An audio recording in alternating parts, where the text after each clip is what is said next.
स्वागत है आप सभी लोगों का आपके अपने YouTube channel path IAS academy के इस ऑनलाइन प्लेटफॉर्म पर। दोस्तों, मेरा नाम है चंदन कुमार शर्मा और आज से हम एक नई सीरीज प्रारंभ करने वाले हैं जो छत्तीसगढ़ के जिलों के संबंध में है।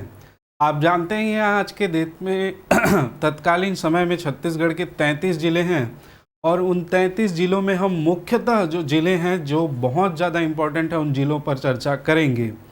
तो जिलों का यह अध्ययन मित्रों आप जानते हैं कि न केवल आपकी परीक्षा की दृष्टि से महत्वपूर्ण है, इसलिए भी इम्पोर्टेंट है क्योंकि यहाँ पर बहुत अच्छे पर्यटन स्थल भी हैं और यदि आप छत्तीसगढ़ में रहते हैं तो इन सभी चीज़ों को आपको बहुत अच्छे से जानना चाहिए। ठीक है, तो छत्तीसगढ़ में सबसे पहले हम स्टार्ट करेंगे बस्तर जिला। बस्तर जिला छत्तीसगढ़ की सांस्कृतिक भूमि या यूं कहें छत्तीसगढ़ के प्रकृति की गोद में बसा हुआ एक बहुत ही सुंदर शहर बस्तर जिले के संबंध में हम लोग चर्चा करेंगे। ठीक है, चलिए तो प्रारंभ करते हैं हम अपना ऐतिहासिक सफ़र।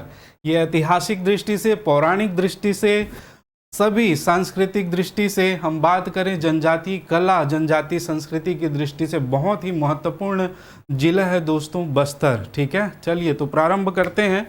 बस्तर के नामकरण के संबंध में यदि चर्चा करें तो बस्तर को प्राचीन काल में जो है वो किस नाम से जाना जाता था, तो महाभारत काल में मित्रों, महाभारत काल में यदि हम देखें तो महाभारत काल में महाकांतार, एक्चुअल में पहले हम कांतार जानते हैं, महाभारत काल में इसको क्या कहा जाता था, कांतार कहा जाता था। ठीक है, कई कई जगह आपको महाकांतार मिलेगा, परंतु आप ध्यान रखेंगे महाकांतार जो है मुख्य रूप से मतलब ये सभी कालों में जो है वो दृश्यमान रहा है। रामायण काल में देखें तो इसे दंडकारण्य के रूप में हम जानते थे, दंड का बस्तर वाले क्षेत्र को दंडकारण्य के रूप में जानते थे।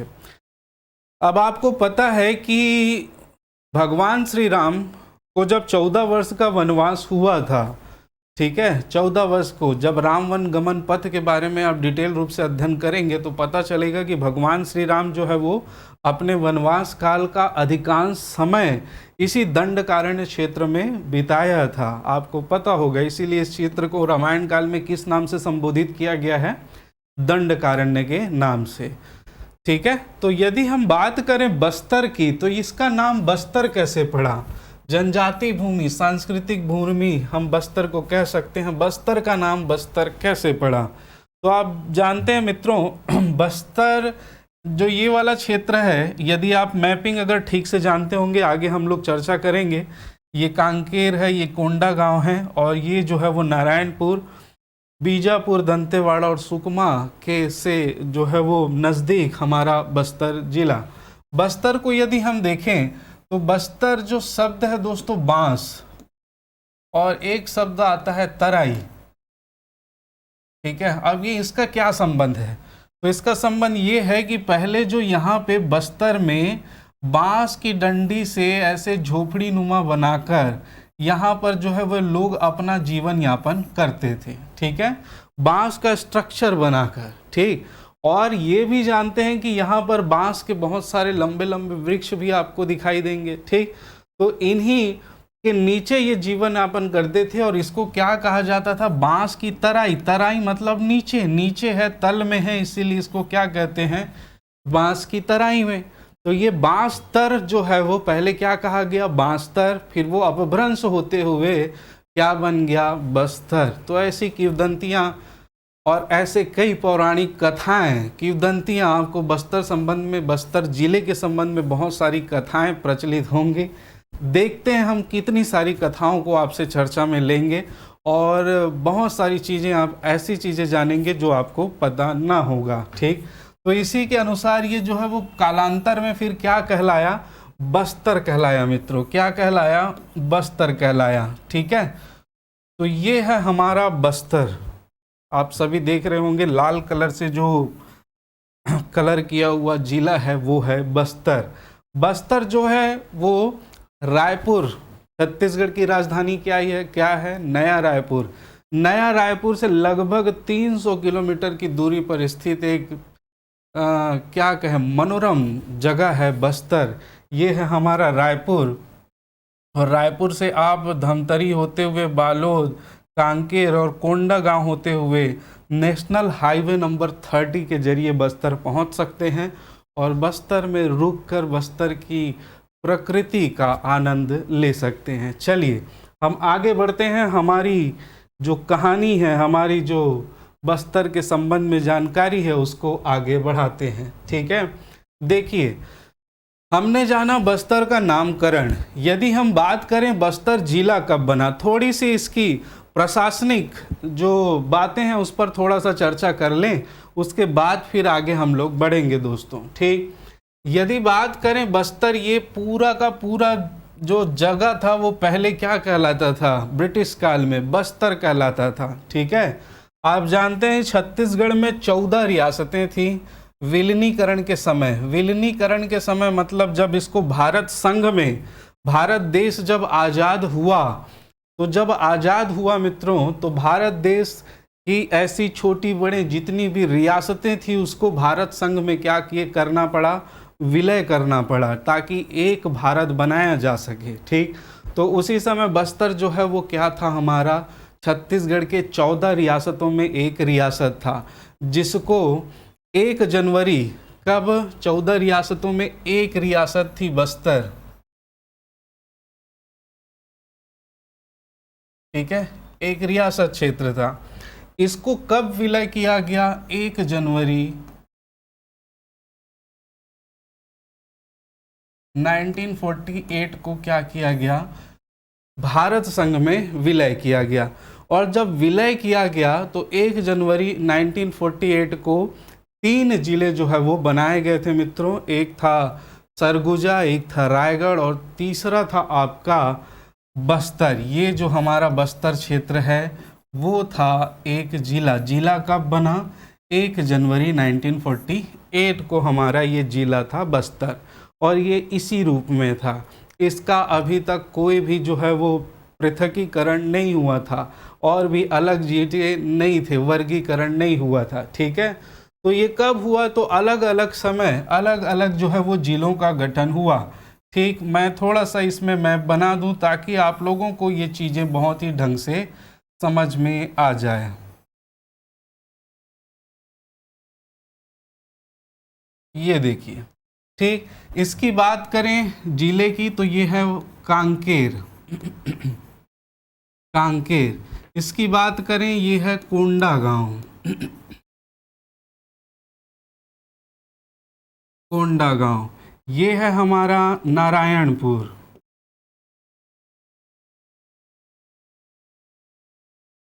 ये है हमारा बस्तर। ये है बीजापुर। ये है दंतेवाड़ा। दंतेवाड़ा, ये है सुकमा। ठीक है, तो आप जानते ही हैं कि 1948 में जब बस्तर जिला बना तो ये पूरे का पूरा क्षेत्र जो है वो बस्तर जिले के अंतर्गत आता था। ठीक है, अब देखिए इसका जो है वो अलग अलग जिले से काट कर नए जिलों का निर्माण किया गया। और ये कब कब बना तो मैं थोड़ा सा रफली बता देता हूँ। 1998 में कांकेर बना और नीचे बस्तर से अलग होकर दंतेवाड़ा बना। ठीक है, 1998 में। 2007 में यदि देखें तो नारायणपुर बना बस्तर से अलग होकर, और बीजापुर बना दंतेवाड़ा से अलग होकर। ठीक है, और उसके बाद कोंडागांव का गठन हुआ 2012 में।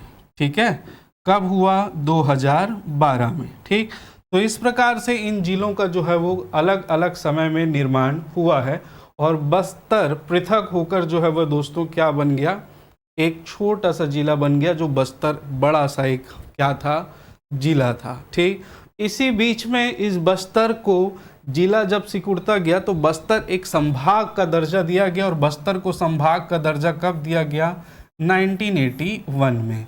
बस्तर संभाग कब बना, 1981 में। ये तो थी प्रशासनिक बातें जो थोड़ा सा परीक्षा की दृष्टि से आपको ध्यान रखना है, और आप बहुत ढंग से ध्यान रखते होंगे, मुझे पूरा आप पर भरोसा है। ठीक, चलिए तो ये था बस्तर का थोड़ा सा वर्गीकरण। बस्तर जिले का गठन कब हुआ, बस्तर संभाग कब बना, बस्तर के अंतर्गत कितने जिले हैं, तो कितने जिले हैं, ये 7 जिले हैं। आप ध्यान रखेंगे बस्तर संभाग के अंतर्गत, और उसी संभाग में एक जिला हमारा आता है, कौन सा, बस्तर। चलिए आगे देखें, इसके सीमावर्ती जिले एवं ये कितने जिलों से या राज्यों से लगा हुआ है मित्रों, ठीक है, जो बहुत बार प्रश्न पूछा जाता है पड़ोसी जिले या पड़ोसी राज्य के संबंध में। तो ये एक भू आवेष्टित जिला नहीं है, इस बात को आप बहुत ढंग से याद रखेंगे। बस्तर एक भू आवेष्टित जिला नहीं है, बस्तर जो है वो उड़ीसा राज्य से लगता है, इसलिए भू आवेष्टित जिला नहीं है, इस बात को ध्यान रखिएगा। अच्छा, अब एक जो महत्वपूर्ण प्रश्न आता है कि बस्तर कितने जिलों से, बस्तर जिले की सीमा कितने जिलों से लगी हुई है, ठीक है, बस्तर जिले की सीमा कितने जिलों से लगी हुई है। तो बस्तर जिले की सीमा देखिए, पहला कोंडागांव से, दूसरा बीजापुर से, ये छोटा सा क्षेत्र आप देखेंगे बीजापुर से, और ये दंतेवाड़ा से, और ये सुकमा से, 4 जिलों से लगा हुआ है, ठीक है। मैं पिछली स्लाइड में दिखा दूं जो बनाए थे, देखिए ये बस्तर जिला, ये सबसे पहले कोंडागांव, और यहाँ पर ये देखिए ये वाला क्षेत्र जो है वो बीजापुर से, और ये दंतेवाड़ा से, और ये सुकमा से। इसको बताने के पीछे रीज़न क्या है, क्योंकि कई जगह देखेंगे या गूगल में भी देखेंगे तो बस्तर जिले की सीमा को नारायणपुर जिले से लगा हुआ भी दिखाया जाता है। तो ये बिल्कुल भी अपने दिमाग से निकाल देंगे कि बस्तर नारायणपुर जिले को टच करता है। बस्तर केवल 4 जिले कोंडागांव, बीजापुर, दंतेवाड़ा और सुकमा से लगा हुआ है, इस बात को आप ध्यान रखेंगे। देखिए कोंडागांव, बीजापुर, दंतेवाड़ा और सुकमा, और एक राज्य की सीमा को स्पर्श करता है, वो कौन सा राज्य है, उड़ीसा राज्य। क्लियर है। चलिए आगे चलते हैं। अच्छा, बस्तर जिले के तहसील एवं खनिज की बात करने से पहले मैं यहाँ पर कुछ चीज़ें आपको और बता दूं। क्या, बस्तर जिले का जो हम प्राकृतिक विभाजन पढ़ते हैं, ठीक है, प्राकृतिक विभाजन में हम एक चीज़ देखते हैं जो है सेल समूह, रॉक स्ट्रक्चर जिसको कहा जाता है। सेल समूह मतलब नीचे जो है कौन से पत्थर, सेलों का विस्तार है। तो आप जानते ही हैं बस्तर संभाग में यह दंडकारण्य का पठार, मतलब ये पूरा का पूरा क्या कहलाता है, दंडकारण्य का पठार। इस क्षेत्र में धारवाड़ समूह की जो है वो क्या मिलती हैं, चट्टानें मिलती हैं। किसकी, धारवाड़ की। अब इस धारवाड़ से आप याद रखेंगे, धारवाड़ का निर्माण सबसे प्राचीन सेल आर्कियन से हुआ है, ठीक है। तो आर्कियन सेल का भी विस्तार जो है वो यहाँ पर देखने को मिलेगा, इस बात को आप ध्यान रखेंगे, ठीक है। तो बस्तर में यदि पूछे तो बस्तर में भी आर्कियन क्रम की चट्टानें हैं, और बस्तर में धारवाड़ सेल समूह, धारवाड़ सेल समूह लॉयस्क के लिए बहुत ही फेमस है, आप जानते ही हैं। और छत्तीसगढ़ में जो है वो दंतेवाड़ा जिला लॉयस्क का उत्पादक क्षेत्र है बहुत अधिक मात्रा में, ये भी आप जानते हैं, ठीक है। तो धारवाड़ क्रम की चट्टानें यहाँ पर आपको देखने को मिलेगी। इसके अलावा ग्रेनाइट सिस्ट के बस्तर संभाग में जो है आप विस्तार देखेंगे। यदि यहाँ पर दोस्तों बात करें मिट्टी की, तो यहाँ पर कौन सी मिट्टी जो है वो पाई जाती है, ठीक है। तो बस्तर संभाग में आप देखेंगे लाल रेतीली मिट्टी आपको मिलेगी। कौन सी मिलेगी, लाल रेतीली, जिसको हम क्या कहते हैं, लाल बलुई मिट्टी भी कहते हैं।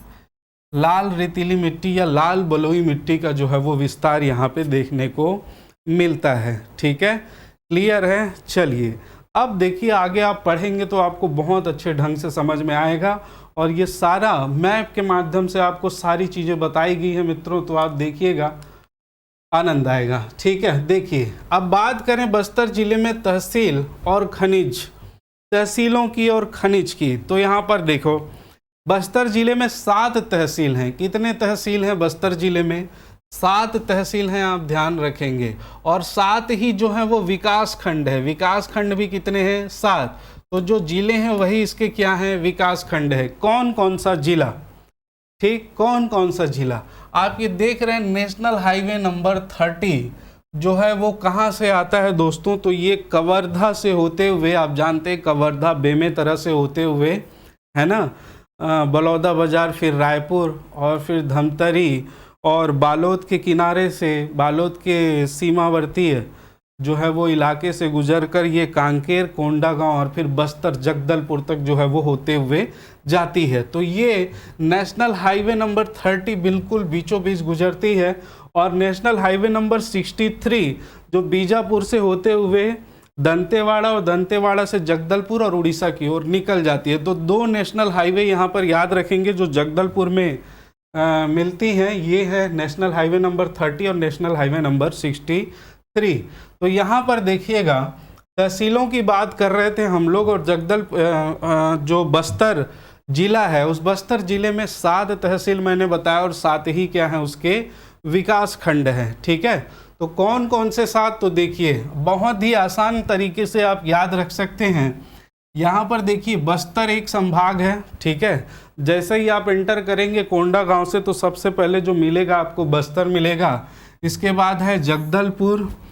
ठीक है, जगदलपुर तो आप भूल ही नहीं सकते, है ना। और उसके बाद है दरभा घाटी वाला क्षेत्र। ठीक, तो ये नेशनल हाईवे नंबर 30 में आपको तीनों मिल जाएंगे, बस्तर, जगदलपुर और दरभा। इसके बाद बात करें इसके पश्चिम की ओर, जगदलपुर से आएंगे तो एक तोकापाल जगह क्षेत्र मिलेगा, तोकापाल, और एक मिलेगा बस्तानार। ठीक है, तो कितने हो गए? बस्तर, जगदलपुर, दरभा, तोकापाल, बस्तानार। बस्तर, जगदलपुर, दरभा, तोकापाल, बस्तानार। और उसके बाद हम देखेंगे इस तरफ बस्तर के पूर्व में लोहांडीगुड़ा, और बस्तर के पश्चिम में लोहांडीगुड़ा, और पूर्व में जो है वो बकावंड। तो ये इस प्रकार से इसके 7 तहसील हो जाते हैं मित्रों, किसके?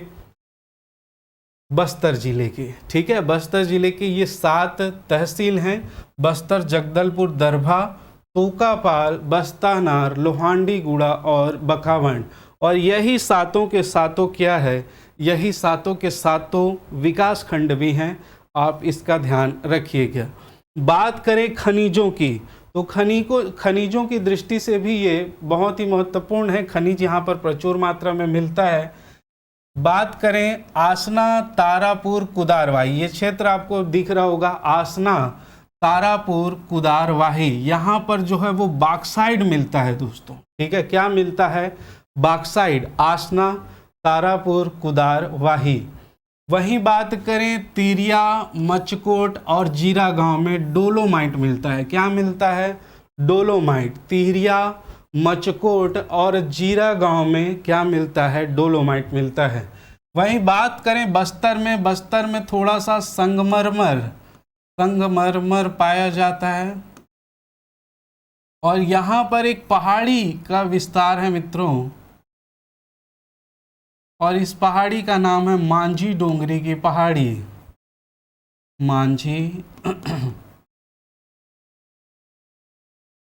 मांझी डोंगरी की पहाड़ी। और इस मांझी डोंगरी की पहाड़ी में हमको चूना पत्थर मिलता है। क्या मिलता है? चूना पत्थर। और आप जानते हैं चूना पत्थर मिलने के कारण ही यहाँ पर जगदलपुर में एक सीमेंट प्लांट भी लगा था, जय बजरंग सीमेंट प्लांट। ठीक है, हालांकि वर्तमान में वो शायद बंद है, तो उसको ध्यान रखेंगे। चूना पत्थर।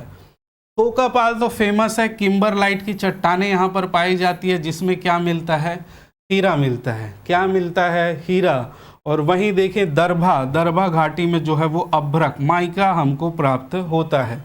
तो ये मुख्य रूप से जो है जगह जहाँ पर खनिज मिलते हैं। थोड़ा सा डीपली कभी कभार क्वेश्चन पूछ लिया जा रहा है, तो आप इसको याद रखेंगे जो फेमस जगह है, जैसे आसना, तारापुर, कुदारवाही में बॉक्साइट, बस्तर में संगमरमर, मांझी डोंगरी की पहाड़ी में चूना पत्थर, तिरिया, मचकोट, जीरा गांव और डोलोमाइट, जीरा गांव में डोलोमाइट, और तोकापाल में हीरा, तथा दरभा में अभ्रक का जो है वो हमको खनिज प्राप्त होता है। तो इस स्लाइड में क्या क्या देखें? स्लाइड में 2 चीज़ देखें। पहला, NH 30 और NH 63 जो है वो यहीं से होकर गुजरता है। ठीक है, कहाँ से? जगदलपुर होते हुए बस्तर जिले से। इसके बाद यदि बात करें यहाँ पर तहसीलों की संख्या, तो यहाँ पर कितने तहसील हैं? 7 तहसील हैं। एक बस्तर, जगदलपुर, दरभा, तोकापाल, बस्तानार, लोहांडी, गुड़ा और बकावंड ये तहसील भी हैं। और बस्तर जिले के क्या है मित्रों, ये विकास खंड। इतने तहसील हैं और इतने ही विकास खंड है, इस बात को आप गांठ बांध लीजिए, ठीक। इसके बाद हम लोग लास्ट में देखें खनिज, तो यहाँ पर संगमरमर भी मिलता है, अभ्रक भी मिलता है दरभा में, इसके अलावा तोकापाल में हीरा मिलता है, चूना पत्थर मिलता है और बॉक्साइट मिलता है, ठीक है। चलिए तो आगे चलते हैं। आगे हम बात करें इसके विधानसभा क्षेत्र, लोकसभा क्षेत्र, जनजाति कौन कौन सी पाई जाती है, तो आप देखिएगा यहाँ पर 3 विधानसभा क्षेत्र हैं। एक चित्रकूट, चूंकि एसटी शेड्यूल्ड ट्राइब्स पूर्णतः अनुसूचित जनजाति जिला है, तो ये आप देखेंगे यहाँ पर शेड्यूल्ड ट्राइब्स सभी आरक्षित सीटें हैं। चित्रकूट है, बस्तर है विधानसभा क्षेत्र और जगदलपुर है, ठीक है। 3 विधानसभा क्षेत्र और 1 लोकसभा क्षेत्र है बस्तर, ठीक है। तो इसको याद रखिएगा। और यहाँ पर देखिए जगदलपुर एकमात्र नगर निगम, इस जिले का एक नगर निगम कौन सा है, बस्तर है, ठीक है। इसके बाद बात करें जनजाति की, तो जनजाति में आप देखिए कौन कौन सी जनजाति, तो मुड़िया जनजाति, माड़िया जनजाति, परजा, धुरवा, भतरा, ये जनजाति यहाँ पर निवास करती है। आप लोगों को बहुत अच्छे से जानकारी होगी अगर आपने जनजाति पढ़ा होगा, नहीं पढ़ा होगा तो ये जनजाति की भूमि, जनजातियों की भूमि जो है वो जलप्रपात, पूरे क्षेत्र में कई सारे जलप्रपात आपको अभी देखने को मिलेंगे। तो बहुत सारे क्षेत्रों के नाम से आप जाना जाता है बस्तर को, ठीक है। चलिए तो यहाँ पर फिलहाल याद रखेंगे मुड़िया, माड़िया, परजा, धुरवा, भतरा जो है वो जनजाति यहाँ पे निवास करती है, ठीक है। चलिए आगे चलते हैं। ये नदी एवं जलप्रपात है मित्रों, ठीक है। आप देखिए इसको,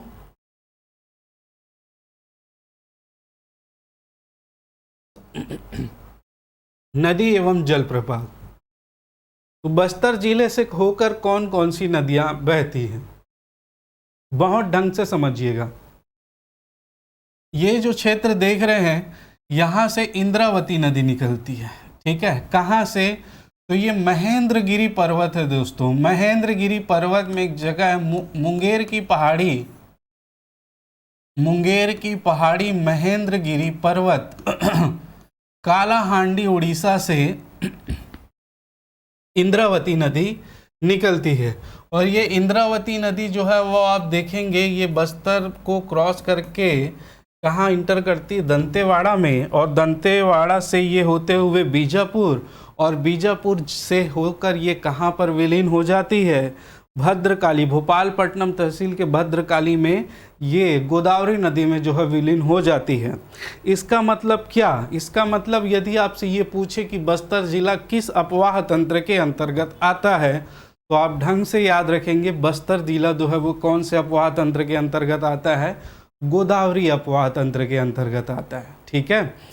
गोदावरी नदी आपको पता है त्रयंबकेश्वर नासिक से निकलती है और नीचे हमारे छत्तीसगढ़ और बीजापुर, छत्तीसगढ़ में बीजापुर में दोस्तों 15 किलोमीटर महाराष्ट्र और बीजापुर की सीमा रेखा या छत्तीसगढ़ की सीमा रेखा का निर्धारण करते हुए बंगाल की खाड़ी में जाकर विलीन हो जाती है। और उसी गोदावरी नदी में ही भद्रकाली के पास इंद्रावती नदी जाकर मिलती है, ठीक है। तो इसको ध्यान रखेंगे। इंद्रावती नदी का अगर प्राचीन नाम पूछता है तो आप जानते ही हैं मंदाकिनी नदी नाम है इसका। क्या नाम है, मंदाकिनी, ठीक है। छत्तीसगढ़ में ये कितना किलोमीटर बहती है, तो 264 किलोमीटर बहती है, आपको आइडिया होगा। इंद्रावती नदी से यहाँ से निकल कर जो है वो बहते हुए दंतेवाड़ा में प्रवेश कर जाती है। और इसमें कई सारी जो चीज़ें आपको देखने को मिलेंगी। क्या क्या मिलेगा, तो देखिए सबसे पहले देखें तो इसमें एक परियोजना कोसार टेढ़ा परियोजना, ठीक है। कौन सी परियोजना, कोसार टेढ़ा परियोजना यहाँ पर निर्मित है, ठीक है। आप ध्यान रखेंगे कौन सी नदी पर अगर पूछता है तो कौन सी नदी पर है, इंद्रावती नदी पर है। और इसी नदी पर ही दोस्तों एक आपको मिलेगा चित्रकूट जलप्रपात। अब ये चित्रकूट कई जगह चित्रकूट लिखा हुआ मिलता है, कोई दिक्कत नहीं है, चित्रकूट कोई दिक्कत नहीं है, ठीक है। एक ही प्रकार से प्रोनाउंसिएशन होने के कारण अलग अलग चीज़ें हमको मिल जाती है, बट है ही एक ही चित्रकूट। और चित्रकूट आप देखेंगे बहुत ही भव्य एक जलप्रपात है, ठीक है। और ये जलप्रपात आपको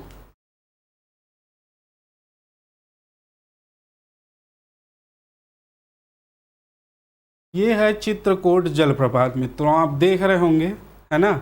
अब ये दो पिक्चर इसलिए डाली है, आप इसको ध्यान से रखिएगा, ठीक। कौन सी नदी पर है ये जलप्रपात यदि आपसे पूछा जाता है तो ये इंद्रावती नदी पर है। कौन सी नदी पर है? इंद्रावती नदी पर। और इसको छत्तीसगढ़ या क्या भारत का क्या कहते हैं? न्याग्रा कहते हैं। भारत का क्या कहते हैं इसको? न्याग्रा, या कई जगह नियाग्रा भी लिखा हुआ मिलता है, तो आप ध्यान रखेंगे भारत का न्याग्रा या नियाग्रा, दो प्रकार से प्रोनाउंसिएशन इसका मिलेगा, ठीक है। तो भारत का नियाग्रा कहा जाता है, ठीक। दूसरी बात इसमें ध्यान रखेंगे, ये छत्तीसगढ़ का सबसे चौड़ा जलप्रपात है। क्या है? छत्तीसगढ़ का सबसे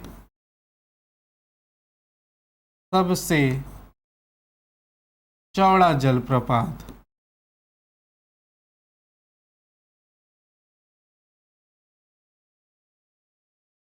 चौड़ा जलप्रपात है।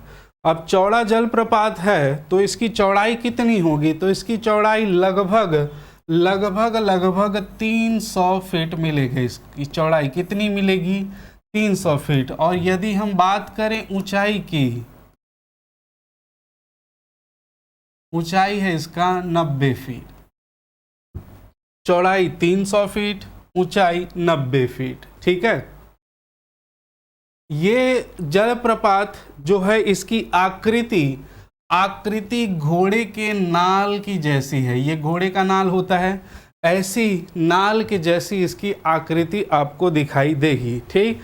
तो ये किस नदी पर है? इंद्रावती नदी पर। छत्तीसगढ़ का सबसे चौड़ा जलप्रपात, भारत का नियाग्रा कहा जाता है। अगर इसकी चौड़ाई की बात करें तो 300 फीट इसकी चौड़ाई है मित्रों, 300 फीट। आप जाइए, अभी बरसात का मौसम घूमने के लायक है। बरसात में आप देखेंगे बहुत ही ज़बरदस्त आपको नज़ारा मिलेगा। रात को रोशनी कर दी जाती है तब तो और ही आपको आनंद मिलेगा, ठीक है। ऊंचाई यहाँ पर देखें तो ऊंचाई कितना है? 90 फीट है, ठीक है। चित्रकूट जलप्रपात की ऊंचाई कितनी है? 90 फीट है, ठीक।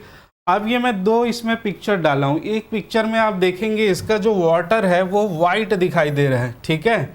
वाटर मतलब इसका जल जो है वो सफ़ेद आपको दिख रहा होगा, ये जल, ठीक है। और वहीं दूसरी ओर जब हम इसका जल देख रहे हैं तो कुछ मटमैले कलर का आपको दिख रहा होगा। इसका मतलब क्या है? इसका मतलब ये मैं बताना चाह रहा था कि चित्रकूट जलप्रपात जो है वो मौसम के अनुसार बारिश में अपने जल का कलर परिवर्तित कर देती है। जब बारिश नहीं होते रहता है तो इसका जल जो है पूर्णतः वाइट दिखाई देगा, जो आप देख रहे हैं। और बारिश के समय इसका जल थोड़ा सा मटमैला दिखाई देता है, चूँकि कई सारी मिट्टियाँ पर्वतों से होते हुए गुजरती है, इसलिए इसका कलर जो है वो बदल जाता है, ठीक है। तो छत्तीसगढ़ का एकमात्र जो है वो प्रपात जो अपना कलर बदलती है, नदी, ठीक। इसको भी आप याद रखिएगा, ठीक है। तो हम लोग देख रहे थे चित्रकूट जलप्रपात जो कहाँ पर है? बस्तर के निकट इंद्रावती नदी पर है, ठीक है। और इसी में एक परियोजना है कोसार टेढ़ा परियोजना। क्लियर? चलिए, तो ये था इंद्रावती नदी। इंद्रावती नदी बस्तर की जीवन रेखा कहलाती है। कहें दंतेवाड़ा से होकर, दंतेवाड़ा या पूरा बस्तर संभाग के बीचों बीच होकर गुजरती है इंद्रावती नदी। इसके अलावा और भी नदियां हैं। नदियां तो बहुत सारी हैं, लेकिन मुख्य नदियों को हम ध्यान रखेंगे। एक नदी है कोरापुट पहाड़, कोरापुट जिला उड़ीसा से निकलती है, ठीक है। जिस नदी को आप सबरी नदी के नाम से जानते हैं, ठीक। सबरी नदी, जिसका प्राचीन नाम आप यदि देखें तो क्या है? प्राचीन नाम यदि देखें तो आपको मिलेगा कोलाब नदी। क्या नदी मिलेगा? कोलाब नदी, ठीक है। सबरी नदी जो है वो बस्तर जिले में प्रवाहित होगी और बस्तर जिले से बाहर हो जाती है, और बाहर से फिर ये सुकमा में इंटर करते हुए नीचे सुकमा कोंटा से होते हुए कोंटा से कुनावरम तक एक जल परिवहन क्षेत्र का निर्माण करती है, जो छत्तीसगढ़ का एकमात्र जल परिवहन क्षेत्र है, ठीक है। तो उसको भी आप ध्यान रखेंगे। जब हम सुकमा जिला डिस्कस करेंगे तो उस पर विस्तृत रूप से चर्चा करेंगे। ठीक, अभी आपको याद रखना है कौन कौन सी नदियां हैं। पहला इंद्रावती नदी। अब ये इंद्रावती नदी में चित्रकूट जलप्रपात के पास है, यदि आप जाएंगे तो वहाँ का जो दृश्य है, ठीक है, आज आप वहाँ रेस्ट हाउस है, उसके बाजू में पूरा पहाड़ों के जो जंगल के बीच से होते हुए बहुत ही सुरम्य स्थल आपको दिखाई देगा। बहुत ही अच्छा पिकनिक स्पॉट है और इसमें कई सारे जो हैं वो पर्यटक बाहर से भी हर साल चित्रकूट जलप्रपात देखने जाते हैं। ठीक है, बारिश के मौसम में इसका नज़ारा और भी अच्छा होता है। ठीक, तो आप भी गुजारिए, जाइए, है ना। वैसे बस्तर का तो पूरा पूरा क्षेत्र जो है मनमोहक है दोस्तों, मनोरम है। आप घूमेंगे तो आनंद ही आ जाएगा। एक प्रकृति के बीच में बसा हुआ एक शांति प्रिय, अगर जिसको शांति की तलाश है तो बिल्कुल बस्तर आप जा सकते हैं। कुछ दिन गुजारिए तब आपको समझ में आएगा। ठीक है, बात करें शबरी नदी। शबरी नदी को मैंने बताया कि ये कोरापुट से निकलकर नीचे जाकर गोदावरी नदी में ही विलीन हो जाती है और ये 36 किलोमीटर जल परिवहन क्षेत्र का भी निर्माण करती है। ठीक है, यहाँ पर हम बात करें, शबरी नदी पर एक जलप्रपात स्थित है बस्तर जिले में, जिसको गुप्तेश्वर जलप्रपात कहा जाता है। कौन सा जलप्रपात? गुप्तेश्वर जलप्रपात कहा जाता है। कहाँ पर है? शबरी नदी में, बस्तर जिले में।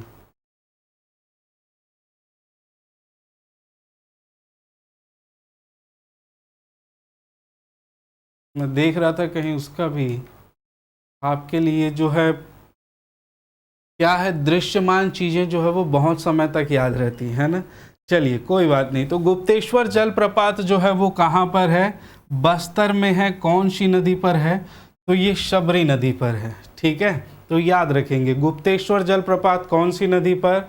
शबरी नदी पर। मैंने बताया कि बस्तर जो जिला है, बस्तर जिला तो जिला, बस्तर का पूरा संभाग नदियों, पहाड़ों, पर्वतों, बड़े बड़े वृक्षों, जलप्रपातों, मंदिरों से पूरा पूरा परिपूर्ण है।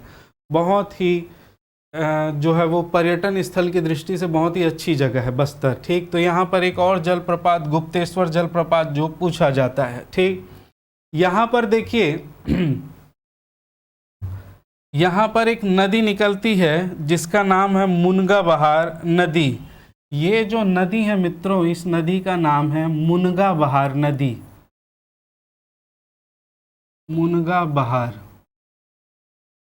और ये जो नदी है ये है कांगेर नदी। ठीक है, तो कांगेर नदी जो है वो किसकी सहायक नदी है? शबरी नदी की। ये देखिए कांगेर नदी जो है यहाँ से निकलती है और ये जो है यहाँ होते हुए शबरी नदी में क्या हो जाती है? विलीन हो जाती है। किस नदी में? शबरी नदी में। और इसी नदी पर एक जलप्रपात बना हुआ है जिसको हम किस नाम से जानते हैं? कांगेर धारा जलप्रपात के नाम से जानते हैं। ठीक है, किस नाम से? कांगेर धारा जलप्रपात। आप कांगेर नदी पर निर्मित है तो कांगेर धारा जलप्रपात ही होगा। आप लोग को अच्छे से ये आइडिया होगा। इसके बाद देखिए ये नदी किस में मिल जाती है, विलीन हो जाती है?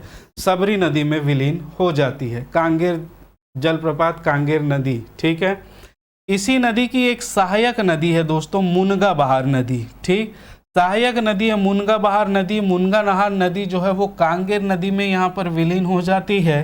किसमें? कांगेर नदी में। और कांगेर नदी के साथ मिलकर ये शबरी नदी में विलीन होती है। ठीक, इसी नदी पर एक जलप्रपात बना हुआ है जिसका नाम है तीरथगढ़ जलप्रपात। तीरथगढ़ जलप्रपात जो क्या है, अभी तक जो प्राप्त जलप्रपात हैं, हालांकि एक और जलप्रपात जो है वो जसपुर जिले में प्राप्त हो चुका है, लेकिन मकरभंजा आप जानते होंगे, लेकिन जब तक ऑफिशियल रूप से नहीं आ जाएगा तब तक हम लोग इसे ही जो है वो सबसे ऊंचा जलप्रपात मानेंगे। तीरथगढ़ जलप्रपात आपको मैं दिखा दूं, ये है मित्रों तीरथगढ़ जलप्रपात। थोड़ा विजुअल क्लियर नहीं है बट ठीक है आपके समझने के लिए। ये है तीरथगढ़ जलप्रपात। ठीक है, इसकी ऊंचाई देखिए, यहाँ पर से एक मस्त, यहाँ तक आप नीचे उतरेंगे, सीढ़ी बनी हुई है, सीढ़ी बहुत नीचे तक जाएगी क्योंकि ये 300 फीट ऊंचा है। ठीक है, इसकी ऊंचाई कितनी है? 300 फीट है। इसको मैं बताऊंगा। तो यहाँ से आप जब जैसे इंटर करेंगे तो 300 फीट आप नीचे उतरेंगे, और 300 फीट नीचे उतरने के बाद ये जो है वो आपको दिखाई देगा।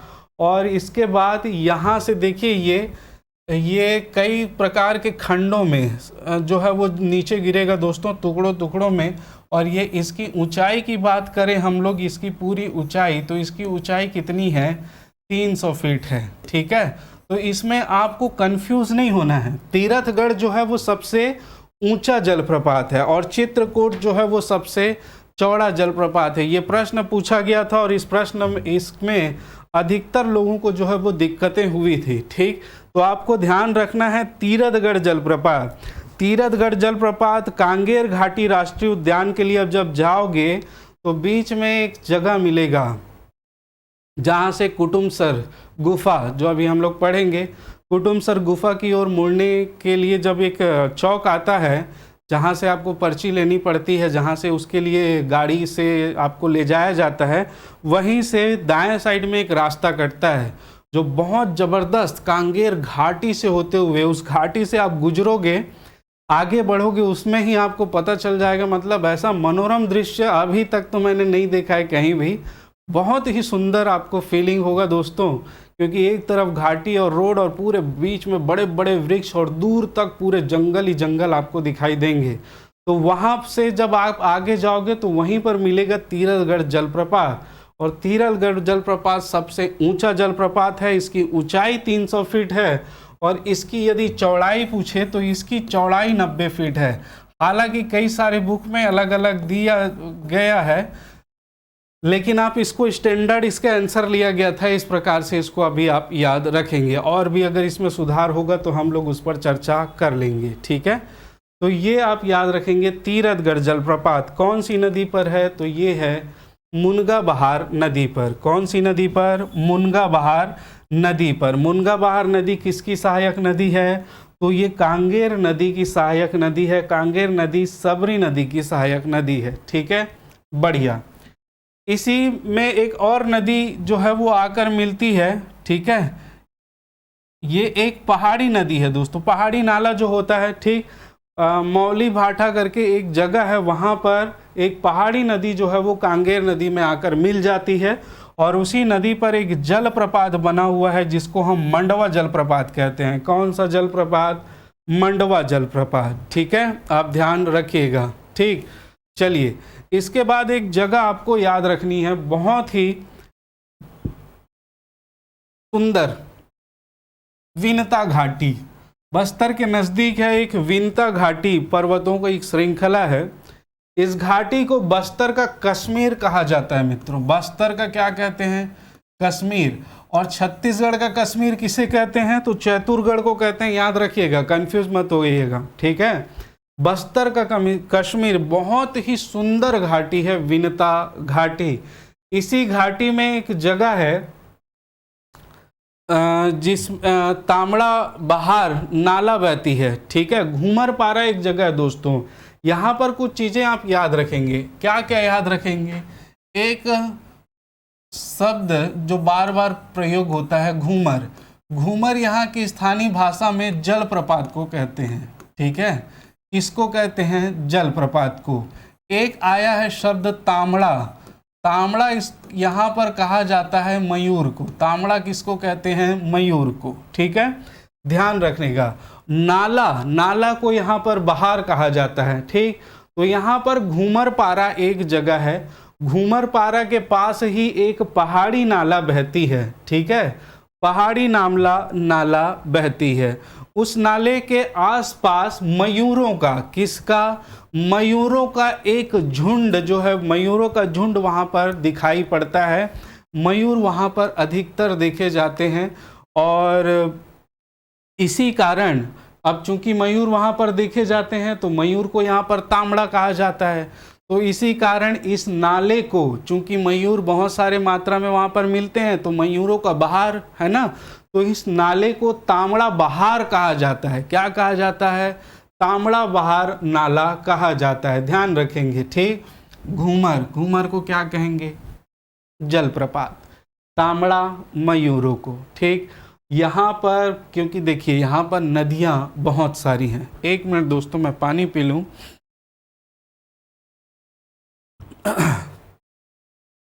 हाँ, तो मैंने कहा कि तांबड़ा किसको कहते हैं हम लोग? मयूर को।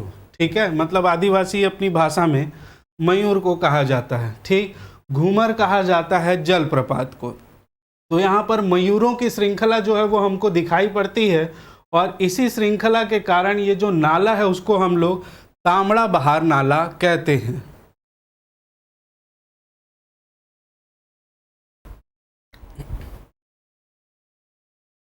तो जैसे मैं बता रहा था कि आदिवासी जो हैं वो तांबड़ा जो कहते हैं वो मयूर को कहते हैं। और विंता घाटी एक बहुत ही सुंदर घाटी है, और इस सुंदर घाटी से एक पहाड़ी नाला निकलता है, कई सारे नाले निकलते हैं, आप जानते हैं उन्हीं को। क्योंकि वहाँ पर मयूर बहुत ज़्यादा मात्रा में देखे जाते हैं, वहाँ पर नाचते गाते उछलते कूदते आप देख सकते हैं मयूरों को। इसलिए इस क्षेत्र को क्या कहा गया? तांबड़ा। तो इस नाले को क्या कहा गया? तांबड़ा बहार नाला कहा गया। ठीक, और घूमर किसको कहते हैं? जलप्रपात। इसलिए इसको तांबड़ा घूमर के नाम से जाना जाता है। क्या कहते हैं? तांबड़ा घूमर जलप्रपात कहते हैं। और इसी को ही क्या कहा जाता है?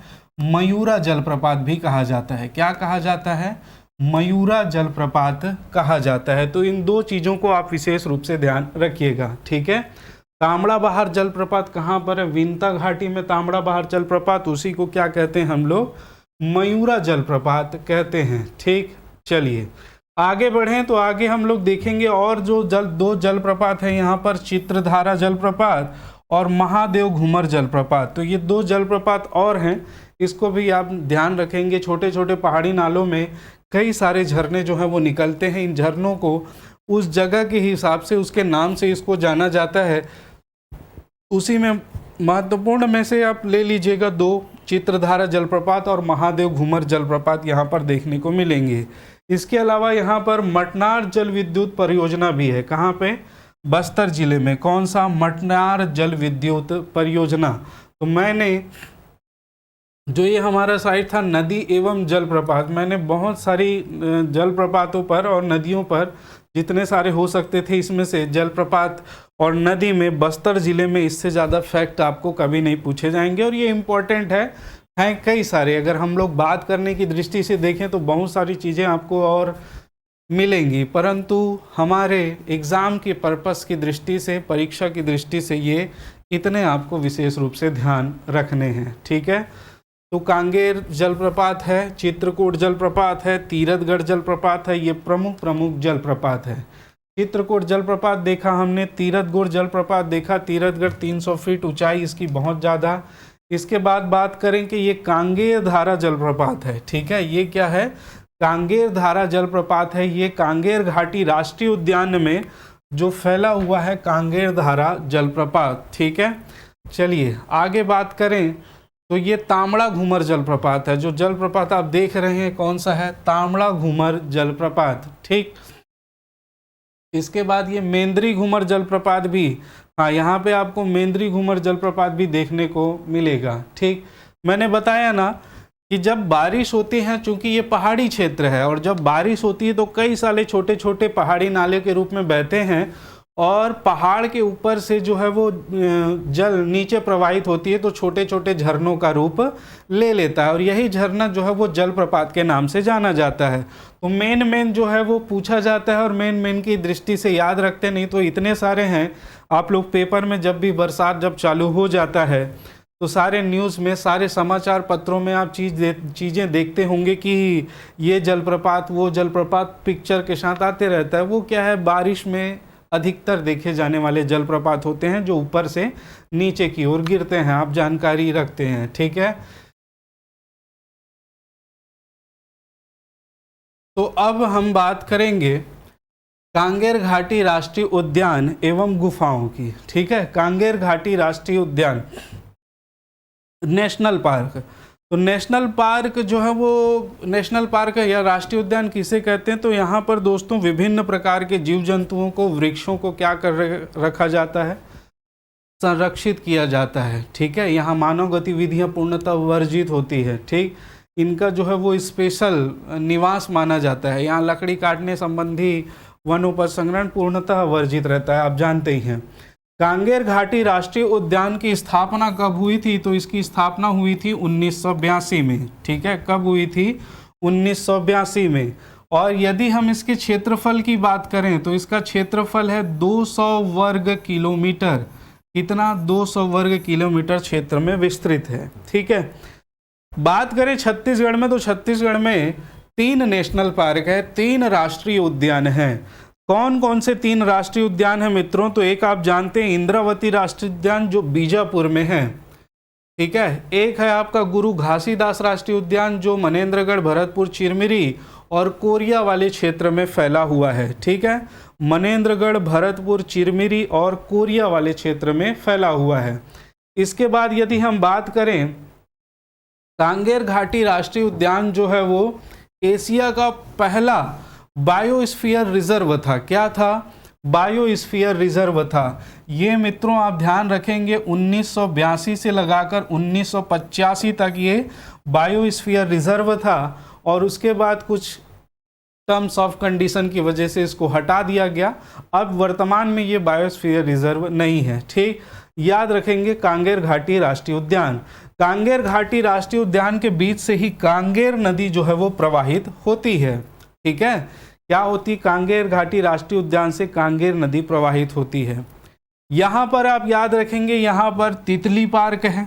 ठीक है, यहाँ पर डियर पार्क है, डियर पार्क विकसित किया जा रहा है। तितली पार्क है, विभिन्न प्रकार की तितलियां आपको देखने को मिलेंगी। डियर पार्क है, और एक जगह है इसी नदी के किनारे, और ये कांगेर घाटी राष्ट्रीय उद्यान में भैंसा दरहा मगरमच्छ संरक्षण केंद्र, भैंसा दरहा मगरमच्छ संरक्षण केंद्र कांगेर नदी पर स्थित है। 4 हेक्टेयर में ये फैला हुआ है, और यहाँ पर लगभग मगरमच्छ की गिनती की गई थी उस समय, तो 17 मगरमच्छ प्राकृतिक रूप से यहाँ पर जो है इनका आवास है। मगरमच्छों को संरक्षण प्रदान किया गया है। भैंसा दरहा मगरमच्छ संरक्षण केंद्र कहाँ पर?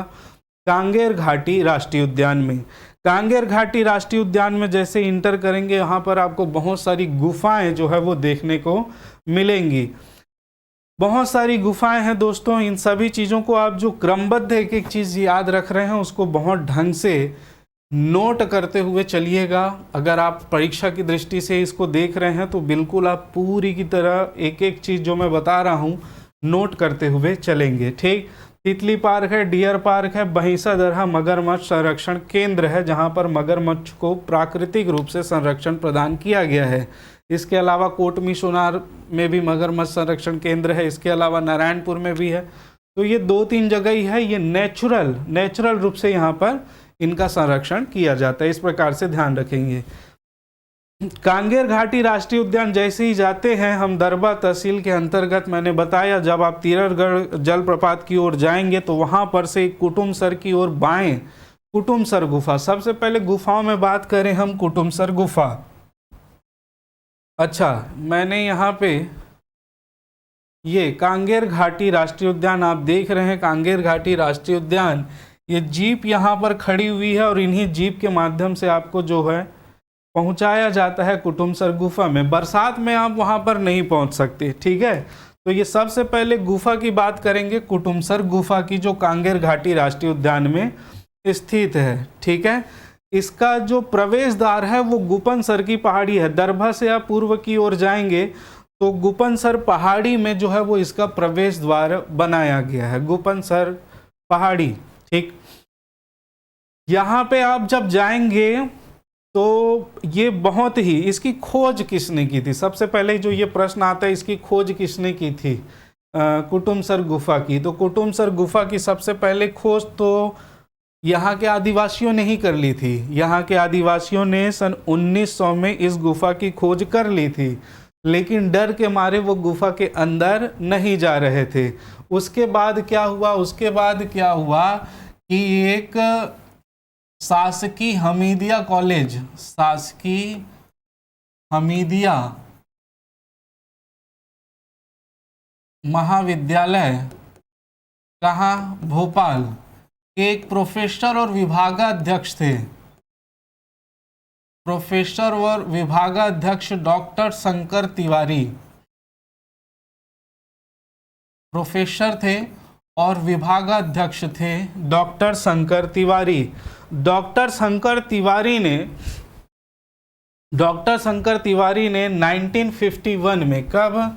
1951 में, कई बुक में 58 दिया हुआ है, आप 51 ध्यान रखेंगे। 1951 में 2 माह तक यहाँ पर रहे और इसका पूर्ण रूप से अध्ययन किया। ठीक है, कहाँ पर? कुटुमसर गुफा में 2 महीने तक रहकर अध्ययन किया। ये कौन थे? तो शासकीय हमीदिया महाविद्यालय भोपाल के भूगोल के जो है वो प्राध्यापक और विभागाध्यक्ष भी थे, एचओडी थे, डॉक्टर शंकर तिवारी। तो उन्होंने इसका व्यापक रूप से अध्ययन किया, तब से ये बहुत ज़्यादा प्रकाश में आया। यहाँ पर आप अगर गए हैं तो आप जानते होंगे, यहाँ पर दोस्तों बहुत सकरा जगह है सबसे पहले नीचे उतरने के लिए। यहाँ बहुत ही नीचे ढालान में आपको उतरना पड़ेगा, बहुत ही सकरा जगह है। कहीं कहीं पर 70 फीट और कहीं 70 मीटर और कहीं कहीं पर 20 मीटर आपको नीचे जाना पड़ता है। आपके साथ एक सहायक नियुक्त किया जाएगा जो आपको दिखाएगा, गाइड, जो पेट्रोमैक्स या टॉर्च वगैरह लेके आपको अंदर, क्योंकि अंदर बहुत ही अंधेरा रहता है। ठीक है, तो वहाँ पर आप जाएंगे। ये देखिए, ये है कुटुमसर गुफा। ठीक है, अब यहाँ पर आप जाएंगे अंदर तो एक पेट्रोमैक्स या टॉर्च लेके आपके आगे आगे चलेगा और आपको बहुत सकरे रास्ते से नीचे उतरोगे। नीचे उतरने के बाद एक हॉल आता है। वहाँ पर उस हॉल में आप क्या करेंगे, वहाँ पर आपको खुले मतलब आप नीचे थोड़ा सा झुक कर चलना पड़ेगा और उसके बाद जब अंदर जाएंगे तो वहाँ पर व्यापक रूप से खड़े होकर सारी चीज़ों को आप देख सकते हैं। ठीक है, वहाँ पर जो है वो चूने पत्थर के दोस्तों इस प्रकार से आपको आकृतियां दिखाई देंगी। ठीक है, इस प्रकार की आकृतियां जो लटकी हुई दिखाई देती हैं। होता क्या है, जब ये पत्थर जो है वो मोम की तरह जब रिश्ता है दोस्तों, तो जब ये रिश्ता है तो यहाँ पर आकर ये इस रूप में जम जाता है और जब नहीं गिरता है तो इस रूप में जम जाता है। तो इस प्रकार से ये दोनों चीज़ें आपको देखने को मिलेंगी। इसको क्या कहा जाता है? तो इसे स्टेलैग्माइट कहा जाता है और इसे स्टेलैक्टाइट, इसको स्टेलैक्टाइट कहते हैं दोस्तों, स्टेलैक्टाइट। और ये वाला जो क्षेत्र है, ये नीचे जो जमा होता है, ये इसको भी पूछा गया था, इसे स्टेलैग्माइट कहते हैं। क्या कहते हैं? स्टेलैग्माइट। ठीक है, तो आप इसको विशिष्ट रूप से ध्यान रखेंगे, इसको भी पूछा गया था। स्टेलैक्टाइट और स्टेलैग्माइट, ये ऊपर की आकृति स्टेलैक्टाइट कहलाएगी। अब इस प्रकार से ध्यान रखेंगे, टाइट है तो तना हुआ है ऊपर। ठीक है, इसलिए स्टेलैक्टाइट ऊपर है और स्टेलैग्माइट नीचे है। तो इस प्रकार की आकृति आपको दिखाई देगी। ये पूर्णतः वाइट हुआ करती थी, सफ़ेद, लेकिन चूंकि मानव गतिविधियां बहुत सारी बढ़ गई, हाथ से छूने के कारण ये अब मटमैला होते जा रहा है। तो ये कुटुमसर गुफा, ये अगर इसकी लंबाई हम लोग पूरी तरह देखें तो ये 1500 मीटर के आसपास लंबी गुफा है। पूरा का पूरा गुफा आपको नहीं घुमाया जाता है, कुछ पार्ट्स में घुमाया जाता है। आप अंदर जाएंगे तो जल की एक वो मिलेगी आपको, कुंड मिलेगा। उस कुंड के पास ही एक तरफ बाईं ओर अगर आप जाते हैं तो वहाँ पर एक हॉल मिलता है, बड़ा सा हॉल जिसको अप्सरा विहार कहा जाता है। और दाएं तरफ देखेंगे तो वहाँ पर एक मोती की खोज हुई थी और उस मोती मिला था। खोज क्या? मोती मिला था, इसलिए उसको मोती गुफा भी कहते हैं। ये इसी कुटुमसर गुफा के अंदर ही स्थित है। और आगे चल के देखेंगे तो चूने पत्थर से निर्मित एक शिवलिंग भी जो हमको यहाँ पर कुटुमसर गुफा में देखने को मिलता है। इसके अलावा और क्या खास बात है? तो यहाँ पर दोस्तों, यहाँ नीचे जल में कई तरह के जैसे सांप मिलते हैं, मछली मिलती है और मेंढक मिलते हैं। यहाँ पर जो मछली मिली है उस मछली का जो है वो विशेष नाम दिया गया। मछली को क्या किया गया? विशेष नाम दिया गया है उस मछली को। एक तो वो है झिंगुर मछली, क्योंकि शंकर तिवारी ने खोज की थी इसलिए उसको संक्राइन मछली भी कहा जाता है। उसको कैपिओला मछली भी कहा जाता है। केपी संक्राइन मछली भी कहा जाता है, ठीक है। इसके अलावा घोड़पल्ली मछली भी कहा जाता है। देखिए मैंने कितने नाम आपको बता दिए, आप सभी नाम को आप ध्यान रख सकते हैं। कैपियोला मछली भी कहा जाता है, घोड़पल्ली मछली भी कहा जाता है, केपी संक्राइन मछली भी कहा जाता है और संक्राइन मछली भी कहा जाता है।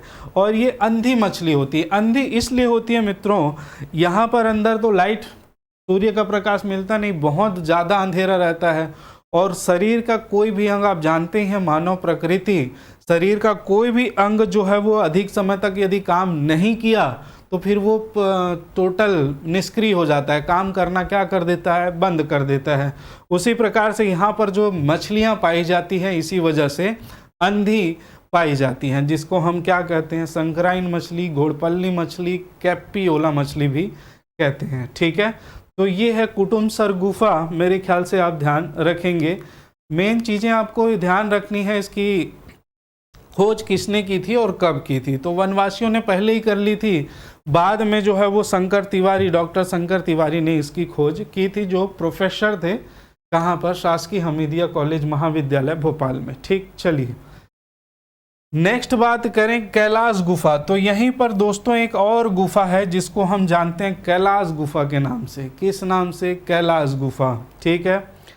कैलाश गुफा जो है वो इसकी खोज 1993 में की गई थी और कैलाश गुफा को खोजने का श्रेय जो है वो वन विभाग के कर्मचारियों को जाता है।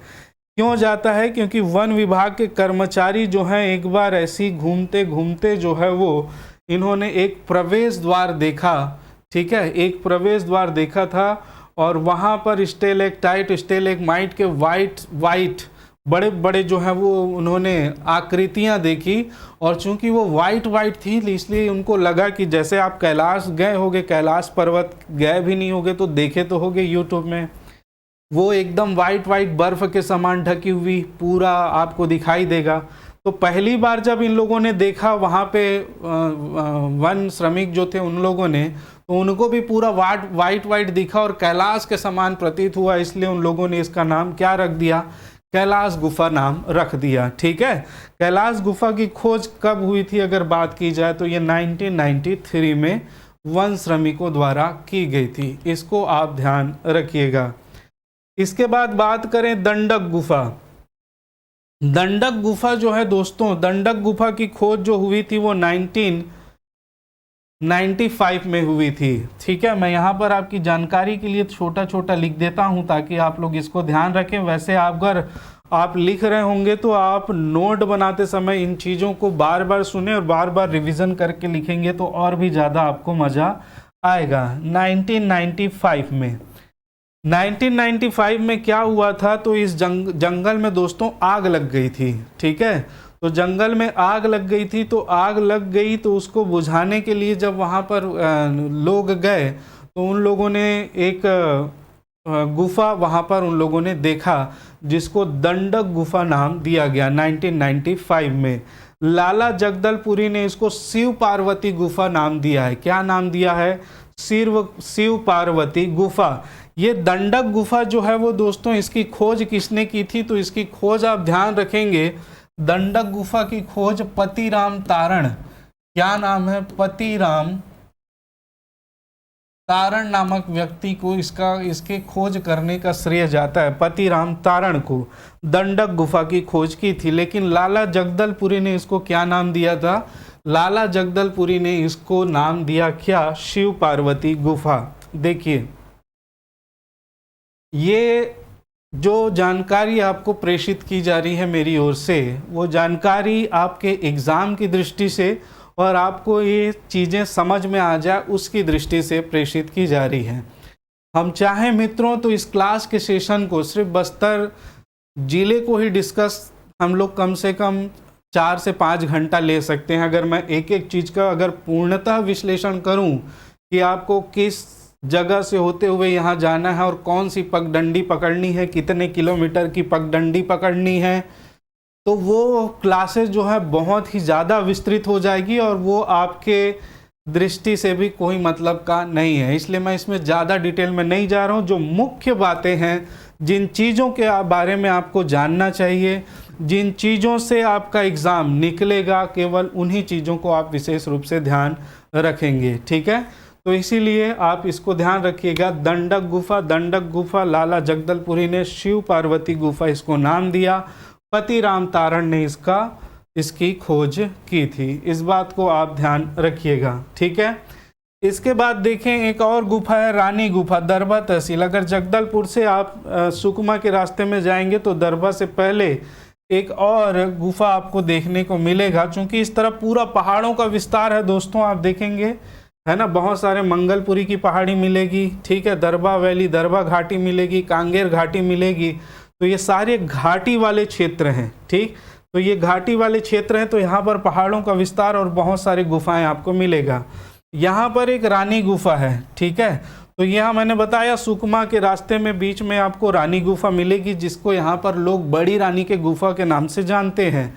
बड़ी रानी की गुफा, ऐसा कहा जाता है कि इस गुफा में आज भी प्राचीन कालीन अस्त्र शस्त्र रखे हुए हैं, प्राचीन कालीन जो उस समय प्रयोग करते रहे होंगे। गुफा के अंदर एक जल कुंड है और उस जल कुंड के आगे एक शिवलिंग बना हुआ है, ठीक है, चूना पत्थर से ही बना हुआ है, शिवलिंग बना हुआ है इस गुफा के आगे।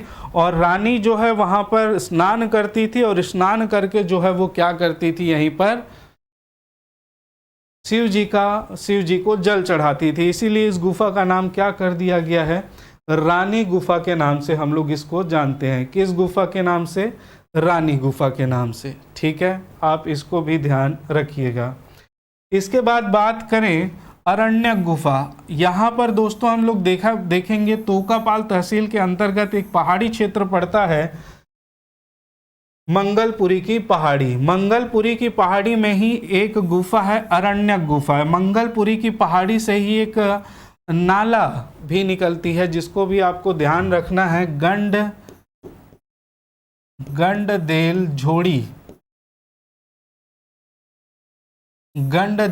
झोड़ी नाला इसको कहा जाता है। क्या कहा जाता है, गंडदेल झोड़ी नाला इसको कहा जाता है, ठीक है। तो यहाँ से आप याद रखेंगे अरण्यक गुफा, गंडदेल झोड़ी नाला, ठीक है, मंगलपुरी की पहाड़ी से जो है वो ये निकलती है, ठीक। अरण्यक गुफा की खोज की बात करें तो अरण्यक गुफा की खोज हुई थी 1996 में। 1996 में एक्चुअल में हुआ क्या, ये चूना पत्थर वाला क्षेत्र था, 40 मीटर ऊपर से इसके अंदर की ओर इसका प्रवेश द्वार है। तो बरसात में क्या हुआ, वो चूना पत्थर नीचे धंस गया। तो वहाँ पर के लोगों ने इस चीज़ को देखा, वनवासियों ने वहाँ पर इस चीज़ को देखा, अरण्यक गुफा के क्षेत्र को, लेकिन वहाँ पर डर के मारे किसी ने प्रवेश नहीं किया। बहुत समय बाद कालांतर पश्चात वहाँ के कुछ लोगों ने, बुद्धिजीवी ने, पढ़े लिखे लोगों ने हिम्मत की और उस गुफा के अंदर प्रवेश किया, अरण्यक गुफा के अंदर, और उसकी खोज हुई थी 1996 में। तो ये भी कहाँ पर है दोस्तों, तो ये बस्तर जिला में है। विशेष रूप से आप इसका ध्यान रखिएगा। क्लियर है, आ रहा है समझ में सारी चीज़ें? मेरे ख्याल से पूरी की पूरी चीज़ आपको क्लियर होगी।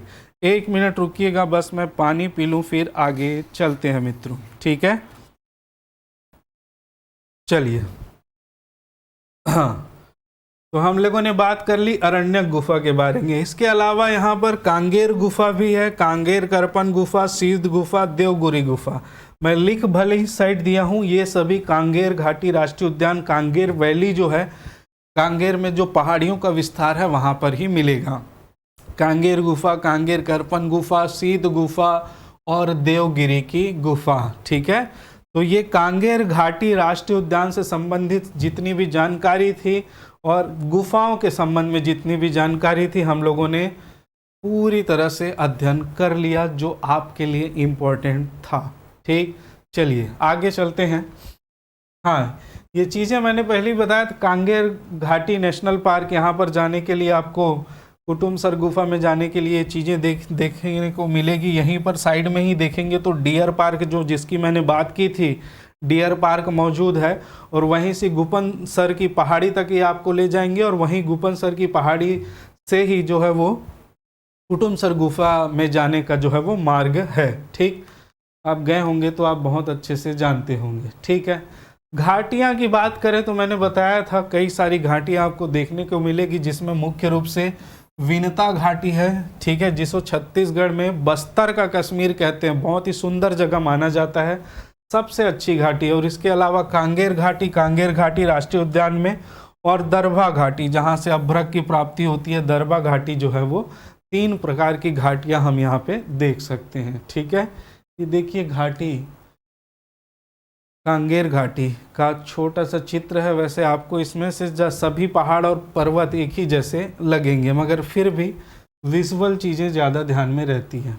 बात करें बस्तर ज़िले में शिक्षा के प्रति क्या क्या है, तो ये सारी चीज़ें आपको एक ही स्लाइड में मिल जाएंगी। देखिए, पहला बात करें शहीद महेंद्र कर्मा विश्वविद्यालय, जिसको पहले बस्तर विश्वविद्यालय के नाम से जाना जाता था, उसका नाम बदल कर क्या कर दिया गया है, बस्तर शहीद महेंद्र कर्मा विश्वविद्यालय। 2008 में इसकी स्थापना हुई।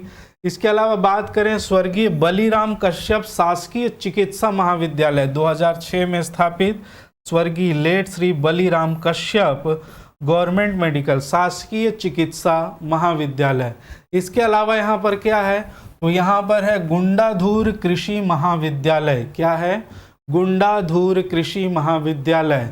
और इसके अलावा है शासकीय तकनीकी महाविद्यालय। ठीक है, इसके अलावा है शासकीय तकनीकी महाविद्यालय। तो ये 4 महाविद्यालय जो है वो यहाँ पर, एक विश्वविद्यालय और 3 महाविद्यालय। ठीक है, कौन कौन सा, शासकीय महेंद्र कर्मा विश्वविद्यालय, स्वर्गीय बलीराम कश्यप शासकीय चिकित्सा महाविद्यालय, गुंडाधूर कृषि महाविद्यालय और शासकीय तकनीकी महाविद्यालय। ठीक, चलिए तो इनको आप ध्यान रखिएगा।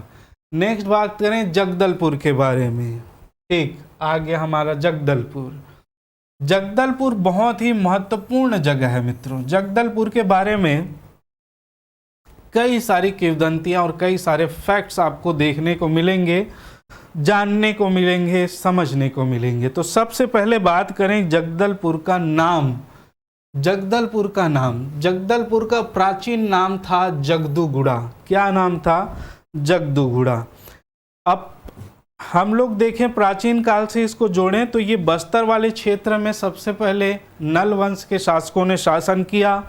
नल वंश के बाद नागवंश, छिंदक नागवंश के शासकों ने, और उसके बाद काकती वंश के मुख्य रूप से यहाँ के लोगों ने यहाँ पर शासन किया था। ठीक है, तो काकती वंश के एक शासक थे दलपत देव। ठीक, दलपत देव का शासनकाल आप जानते हैं 1731 से 1774। चंदेल मामा बने थे राजपाल देव के बाद। चंदेल मामा 1721 टू 1731 तक वो थे, 1721 से 1731 तक। और उसके बाद जो शासक बने वो थे हमारे दलपत देव। दलपत देव जो है वो काकती वंश के शासक थे और उस समय राजधानी इनकी थी बस्तर। देखिए, काकती वंश ने जब शासन किया, अन्नम देव से जब इन लोगों ने शासन स्टार्ट किया तो सबसे पहले मंधोता को राजधानी बनाया। मंधोता से फिर बारसूर, बारसूर बस्तर होते हुए जगदलपुर, फाइनली फिर कहाँ बनाया था, जगदलपुर को यहाँ पर राजधानी इन्होंने बनाया था। ठीक है, तो इसको याद रखिएगा।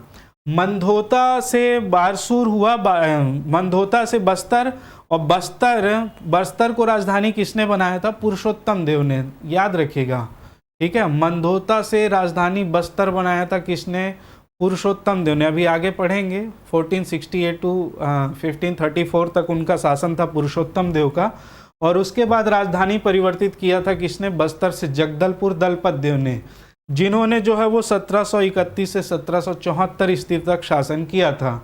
दलपत देव की बात करें तो दलपत देव के समय, उस समय तक आप याद रखेंगे कि रतनपुर वाला क्षेत्र जो है वो किसके अधीन आ गया था, मराठों के अधीन आ गया था। 1741 में कलचुरियों का शासन समाप्त करके रघुनाथ सिंह को हरा के वो वाला क्षेत्र रतनपुर वाला किसके अधीन आ गया, मराठों की। मैं इसलिए बता रहा हूँ ताकि आप लोग थोड़ा सा इसको कनेक्ट कर पाएँ। तो दलपत देव जो था वो बस्तर को राजधानी बनाकर शासन कर रहा था, उसी समय की बात है। उस समय कई सारे चीज़ वहाँ पर देखने को मिलते हैं। कई लोग बोलते हैं इसने जो जगदलपुर को राजधानी क्यों बनाया, इसके संबंध में मैं पर चर्चा कर रहा था।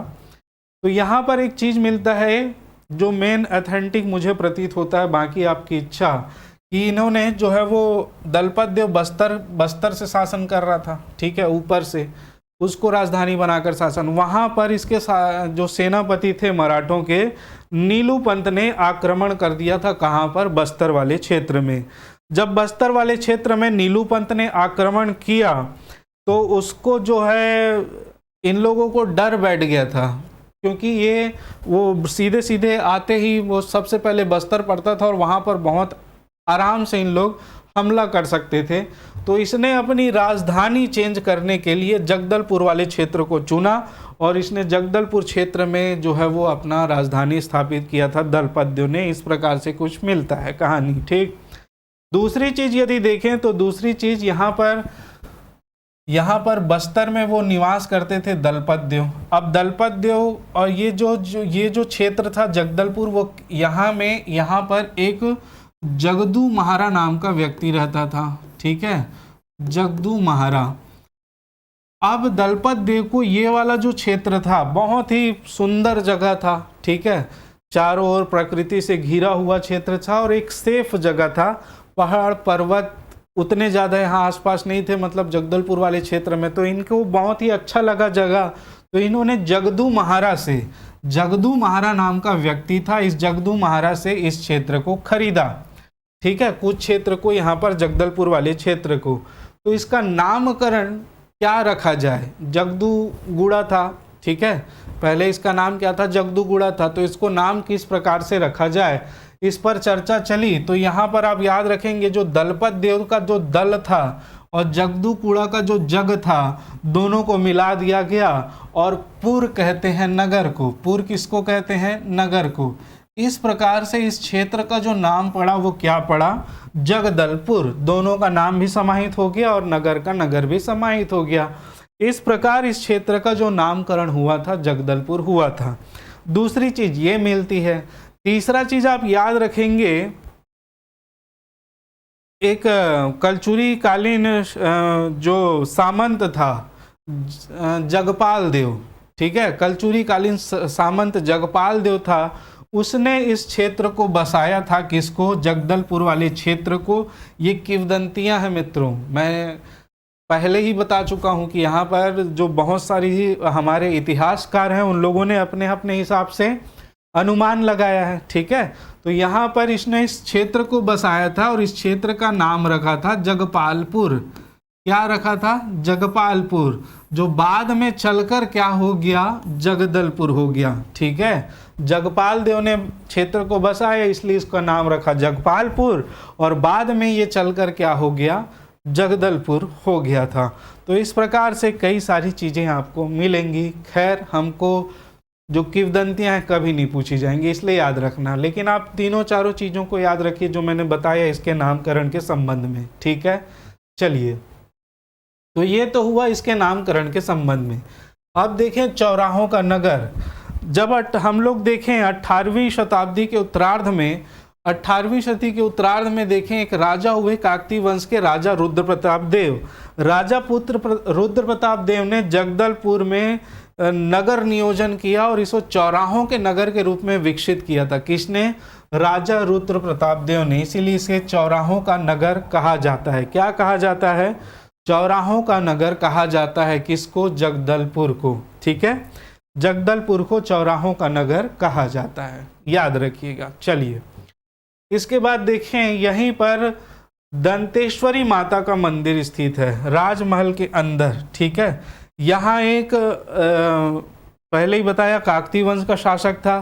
काकतीय वंश के शासकों ने यहीं पर राजमहल बनवाया जो एक भव्य राजमहल है और यहीं पर जो है वो दंतेश्वरी माता का मंदिर स्थित है राजमहल के अंदर में। और यहीं पर दलपत सागर का निर्माण करवाया था दलपत देव ने और गंगामुड़ा सागर। इसके संबंध में अभी चर्चा हम करेंगे। ये देख रहे हैं राजमहल का जो मेन गेट है, ठीक है।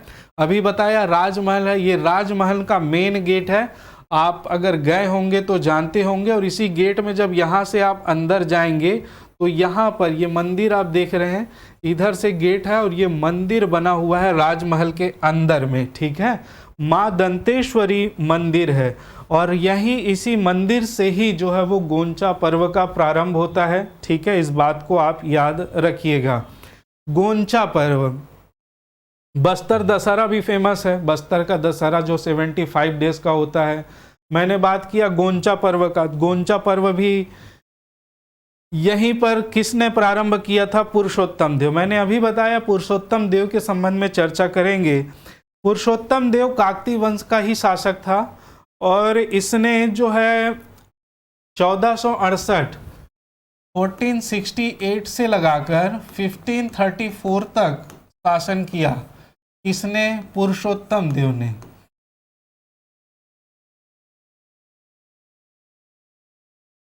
पुरुषोत्तम देव ने, ठीक है।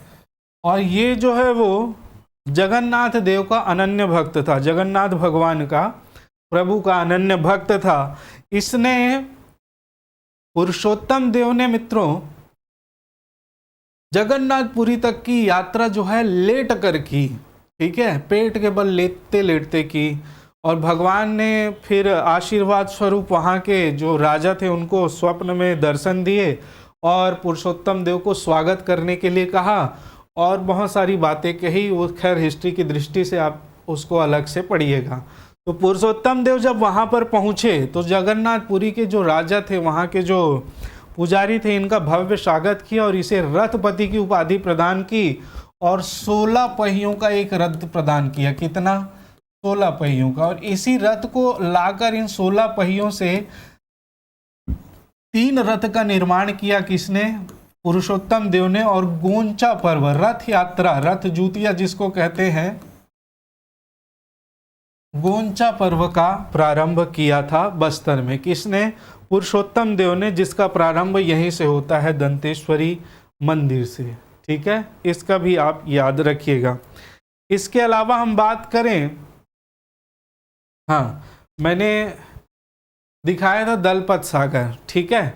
दलपत सागर, दलपत देव जब राजा थे मित्रों, तो उस समय हम लोग जानते हैं वाटर का, पानी की समस्या हर जगह होती थी। लेकिन यहाँ के काकतीय वंश के राजा या कई सारे जो राजा थे, उन्होंने नगर नियोजन में जनता की सुविधाओं के ऊपर विशेष ध्यान दिया। उनको बहुत अच्छे से पता था कि जीवन यापन करने के लिए पानी को संयोजन करना, जल का उस समय बहुत ही ज़्यादा आवश्यकता महसूस की थी। और उसने इसी वजह से वहाँ के कृषि के लिए, वहाँ के लोगों के जीवन के निस्तार के लिए एक बड़ा सा तालाब का निर्माण करवाया, जो करीब 400 एकड़, 400 या लगभग 385 दिया हुआ है, 385 लगभग आप 400 मान सकते हैं, क्षेत्र में विस्तृत है, ठीक है। तो ये है दलपत सागर, बहुत बड़ा विशाल। ये तो अभी आधुनिकता की दृष्टि से बहुत अच्छा बना है, पहले ये ऐसा नहीं था। और इसी के बीच में मित्रों मंदिर भी है, जहाँ पर शिव जी का जो मंदिर है वो शिव जी का मंदिर है। आगे मैं दिखाता हूँ। ये दलपत सागर, दलपत सागर के बीच में ये है मंदिर मित्रों, शिव जी का जो मंदिर स्थित है, ठीक है। और इसी दलपत सागर में ही माड़िया दंपत्ति का, उसके बच्चे के साथ एक मूर्ति लगी हुई है। ये मूर्ति आप देख रहे हैं, ये मूर्ति है माड़िया दंपत्ति की। दलपत सागर का निर्माण करवाया था दलपत देव ने, जो छत्तीसगढ़ का सबसे बड़ा झील कहलाता है। वैसे तो कई सारे तालाब यहाँ पर निर्मित किए गए, लेकिन ये जो है आपको विशेष रूप से ध्यान रखना है दलपत सागर को, ठीक। यहाँ के बीच, यहाँ दलपत सागर के बीच में शिव मंदिर है। महाशिवरात्रि या सावन के समय यहाँ पर जो है वो विशेष पूजा अर्चना की जाती है। यहाँ तक पहुँचने के लिए नाव की भी व्यवस्था की गई है और यहाँ पर जो है वो बहुत अच्छे से इसका संचालन भी किया जाता है। तो इसे आप ध्यान रखेंगे, दलपत सागर छत्तीसगढ़ का सबसे बड़ा झील है, ठीक है। इसके अलावा गंगामुड़ा सागर भी है, गंगामुड़ा सागर। तो ये दो आप याद रखेंगे, एक Dalpat Sagar very famous and दूसरा है गंगामुड़ा सागर, ठीक है। माँ दंतेश्वरी की मूर्ति, राजा का महल मैंने दिखा दिया और यहीं पर जो है वो माँ दंतेश्वरी का मंदिर भी स्थित है। मैंने बताया ये वाला जो क्षेत्र है, माँ दंतेश्वरी का मंदिर यहीं पे स्थित है, ठीक है। चलिए आगे बढ़ते हैं। जगदलपुर के बारे में और क्या चीज़ें हैं, तो जगदलपुर में देखिए दोस्तों, एशिया का सबसे बड़ा इमली मंडी कहाँ है? जगदलपुर। ठीक है, एशिया का सबसे बड़ा इमली मंडी जगदलपुर। काजू शोध केंद्र जगदलपुर, कोशा शोध केंद्र जगदलपुर में स्थित है, याद रखेंगे। छत्तीसगढ़ का एकमात्र वनपाल प्रशिक्षण विद्यालय वो भी कहाँ पर है? जगदलपुर में। ठीक है, इन सभी चीज़ों को मोस्ट इंपॉर्टेंट है, आप ध्यान रखेंगे। एशिया का सबसे बड़ा इमली मंडी जगदलपुर, काजू शोध संस्थान जगदलपुर, कोसा शोध संस्थान जगदलपुर, वन अनुसंधान संस्थान भी जगदलपुर में है, एकमात्र वनपाल प्रशिक्षण विद्यालय भी जगदलपुर में है, और छत्तीसगढ़ का दूसरा सबसे बड़ा वन वृत्त भी जो है वो कहाँ पर है? जगदलपुर में है। तो इसको आप याद रखेंगे, छत्तीसगढ़ का दूसरा सबसे बड़ा वन वृत्त है। पहला कौन सा है? तो पहला बिलासपुर वन वृत्त है, इसको आप जानते होंगे। इसके अलावा जगदलपुर में मां दंतेश्वरी हवाई अड्डा भी निर्मित किया गया है हाल ही में। ठीक है, यहाँ बहुत सारे अभिनंदन पार्क है दोस्तों, लामनी पार्क है, शहीद पार्क है। जगदलपुर पूरी तरह से घूमने के लायक है, आप जाएंगे तो बहुत सारी चीज़ें देखेंगे। हाँ देखिए, मैंने बताया वन अनुसंधान केंद्र है। अच्छा, जगदलपुर वो जो है वो औद्योगिक वन परियोजना मंडल के अंतर्गत भी शामिल है। ठीक है, ध्यान रखेंगे। अच्छा, एंथ्रोपोलॉजिकल म्यूजियम 1972 में इसकी स्थापना हुई थी। इसको नृजातीय म्यूजियम भी कहा जाता है। ठीक है, क्या कहा जाता है? नृजातीय म्यूजियम। यहाँ पर दोस्तों आदिवासियों के जीवन जीने के ढंग को विशेष रूप से संरक्षित किया गया है। ठीक है, मानव का जो है वो शोध संस्थान, आप इस प्रकार से इसको कह सकते हैं, एंथ्रोपोलॉजिकल म्यूजियम, भारतीय मानव विज्ञान सर्वेक्षण। ठीक है, यहाँ पर जो है मैंने बताया बस्तर के आदिवासियों के जीवन जीने के ढंग को विशेष प्रकार से दर्शाया गया है, बताया गया है। ठीक, इसको ध्यान रखिएगा।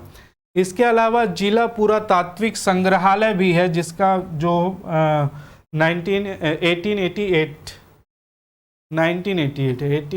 नहीं है, ये 1988 है, प्रिंटिंग मिस्टेक है, इसको सुधार लेना। इसकी स्थापना हुई थी, जिला पुरातात्विक संग्रहालय। ठीक, तो याद रखिएगा, वन अनुसंधान केंद्र, औद्योगिक वन परियोजना मंडल जगदलपुर, इसके अलावा एंथ्रोपोलॉजिकल म्यूजियम 1972, जिला पुरातात्विक संग्रहालय 1988 में स्थापना हुई थी इसकी। ये हम लोगों ने देख लिया, भारतीय मानव विज्ञान सर्वेक्षण केंद्र। ठीक है, चलिए आगे चलते हैं। अब बात करें जगदलपुर। जगदलपुर में एक और जगह आप देख लीजिए मित्रों, जगदलपुर में यहाँ से जब इंद्रावती नदी इंटर करती है तो यहाँ पर जो क्षेत्र एक पड़ता है जिसका नाम है नगरनार, और नगरनार में स्टील प्लांट। ठीक है, एनएमडीसी का स्टील प्लांट है, एनएमडीसी। ठीक है, क्या स्टील प्लांट यहाँ पर स्थापित है? नगरनार इस्पात संयंत्र स्थापित है, इसको आप ध्यान रखेंगे। ठीक, जगदलपुर के परचनपाल में सुकर प्रजनन केंद्र है, परचनपाल में सुकर मतलब सुअर प्रजनन केंद्र भी स्थित है, इसको भी आप ध्यान रखिएगा। प्रजनन केंद्र कहाँ पर? जगदलपुर के परचनपाल में। चलिए आगे चलते हैं, आगे बात करेंगे मंदिर एवं पुरातत्व संबंधित इमारतें। ठीक है, यहाँ पे जो है वो मंदिर हैं और पुरातत्व संबंधी इमारतें हैं, उन पर भी हम चर्चा करेंगे। ठीक, चलिए पहला देखें बस्तर में नारायणपाल का मंदिर, जो वेरी फेमस है, बस्तर के नारायणपाल का मंदिर। आप लोग इतिहास में पढ़े होंगे दोस्तों, मैंने अभी बताया कि बस्तर का इतिहास देखेंगे तो नल वंश, छिंदक नाग वंश और काकती वंश के शासकों ने शासन किया। यदि बात करें छिंदक नाग वंश की, तो छिंदक नाग वंश के एक राजा थे धारावर्ष। राजा का नाम क्या था? धारावर्ष।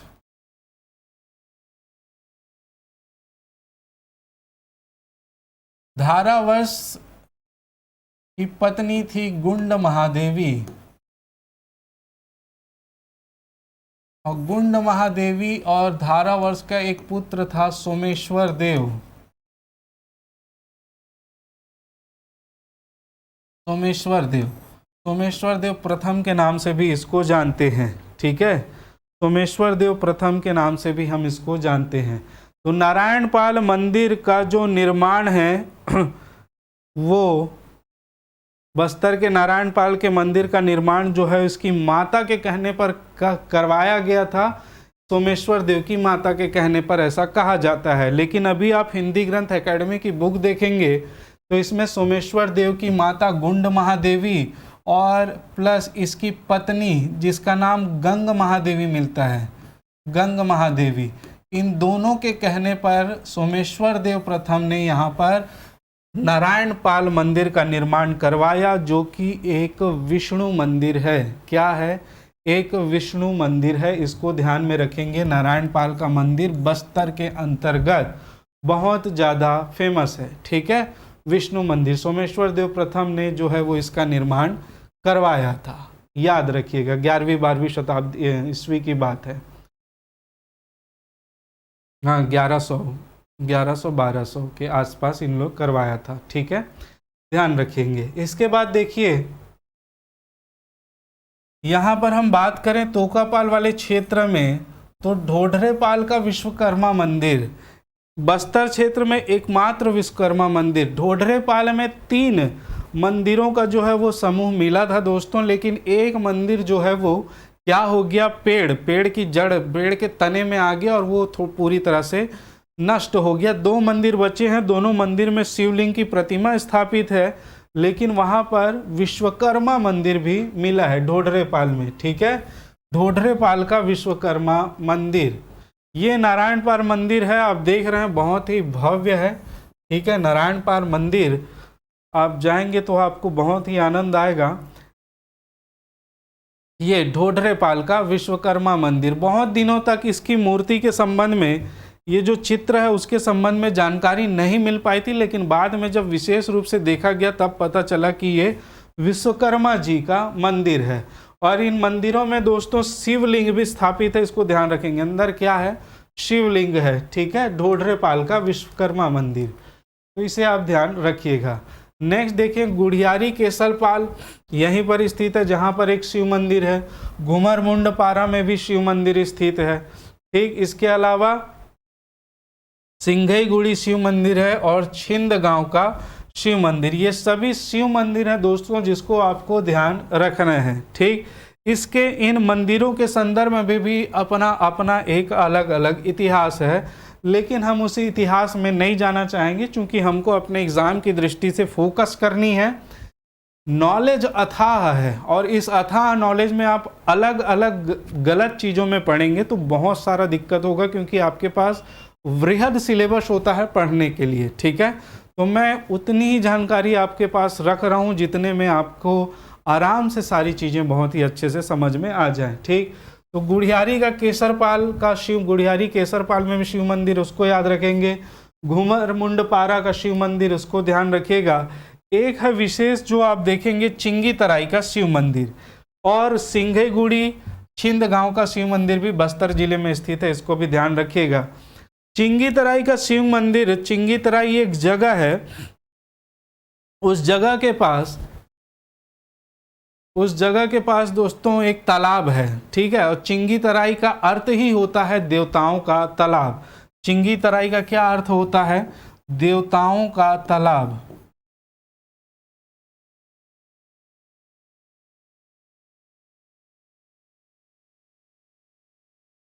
चिंगीतराई का अर्थ होता है मित्रों देवताओं का तालाब। ठीक है, तो इस देवताओं के तालाब में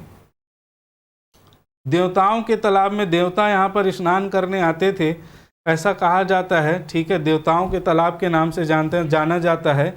और यहीं पर एक बहुत ही जीर्ण शीर्ण अवस्था में एक शिव मंदिर स्थित है। इस शिव मंदिर का बहुत सारा भाग जो है वो जलमग्न हो गया है धरती के नीचे। यहाँ पर कलश रूप में ही आपको ये मंदिर, शिवलिंग जो है वो देखने को मिलेगा। और ये मंदिर जो है वो तीनों शैली, चाहे हम लोग बात करें नागर शैली की, उत्तर भारत के नागर शैली, मध्य भारत के बेसर शैली या दक्षिण के द्रविड़ियन शैली, तीनों शैली का जो है उत्कृष्ट उदाहरण इस मंदिर में आपको देखने को मिलेगा। चिंगीतराई का शिव मंदिर जो दरभा तहसील के आसपास स्थित है, इसको आप ध्यान में रखिएगा। इसके अलावा सिंघईगुड़ी का शिव मंदिर और छिंद गांव का शिव मंदिर भी ध्यान रखना है। ठीक, तो ये सारे मंदिर आपको एक ही स्लाइड में मिल जाएंगे। ठीक है, चलिए इसके बाद एक जगह आपको याद रखनी है मित्रों, ये जो क्षेत्र है बस्तनार के पास, ठीक, यहाँ पर क्या मिला है? तो यहाँ पर मिला है मुचकी हुंगा। मुचकी हुंगा का मृतक काष्ठ स्तंभ। जगह का नाम है ढिलमिली, बस्तनार के पास है।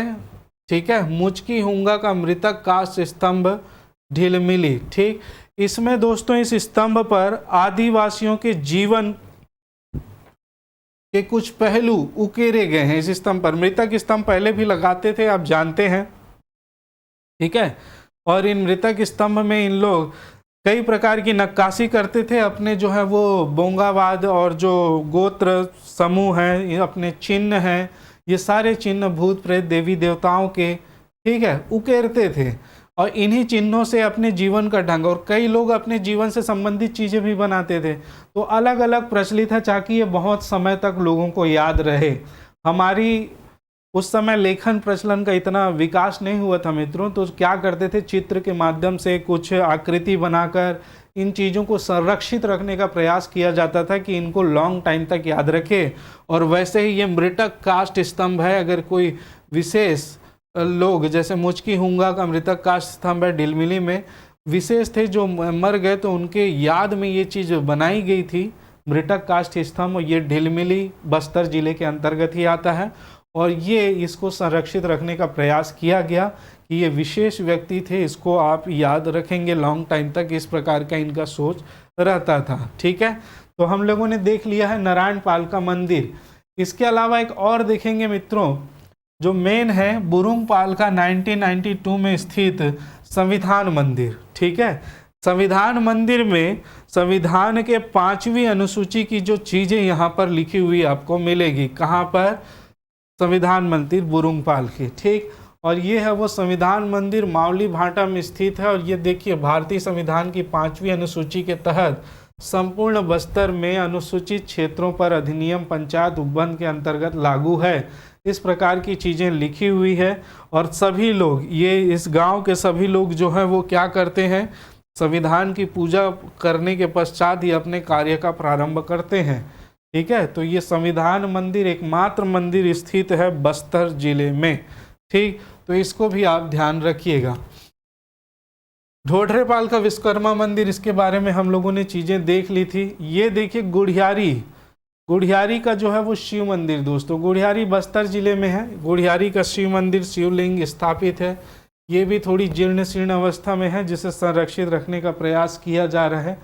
गुढ़ियारी का शिव मंदिर, ये चिंगीतराई का शिव मंदिर, ये मैंने बताया चिंगीतराई का शिव मंदिर, देवताओं का तालाब इसको कहा जाता है। ठीक है, चलिए, तो ये प्रमुख बातें थी मित्रों इसके संबंध में, बस्तर जिले के संबंध में। ठीक, बस्तर जिले के संबंध में जितने सारे फैक्ट हो सकते थे, जितने सारी बातें हो सकती थी, उन सभी चीज़ों पर हम लोगों ने विस्तृत रूप से अध्ययन कर लिया। और आपने देखा कि इसको बनाने के लिए हमारे द्वारा कितनी मेहनत की गई है। मैं आपसे ज़्यादा कुछ नहीं, सिर्फ इतना ही रिक्वेस्ट करूंगा कि यदि आपको ये सेशन अच्छा लगा होगा, ये सेशन अभी आगे चलेगा, अलग अलग जिलों पर हम लोग अलग अलग डे में डिस्कस करेंगे। ये सेशन अगर आपको अच्छा लगा होगा मित्रों, तो आप क्या करेंगे, नीचे कमेंट्स जरूर कर देंगे अप्रिशिएट करने के लिए। लाइक तो आप करेंगे ही, क्योंकि अच्छा लगा होगा इसलिए। ठीक, तो आगे फिर नए ज़िले के साथ हम आपसे मुलाकात करेंगे। वीडियो को आप बार बार देखिए, अपने नोट्स प्रिपेयर करिए। और जो लोग पर्यटन की दृष्टि से इंटरेस्टेड हैं, तो वो भी आप जा सकते हैं घूमने। ठीक है, तो आज की कक्षा को मैं यहीं पर विराम देता हूँ। आप सभी को बहुत बहुत धन्यवाद। जय हिंद, जय छत्तीसगढ़।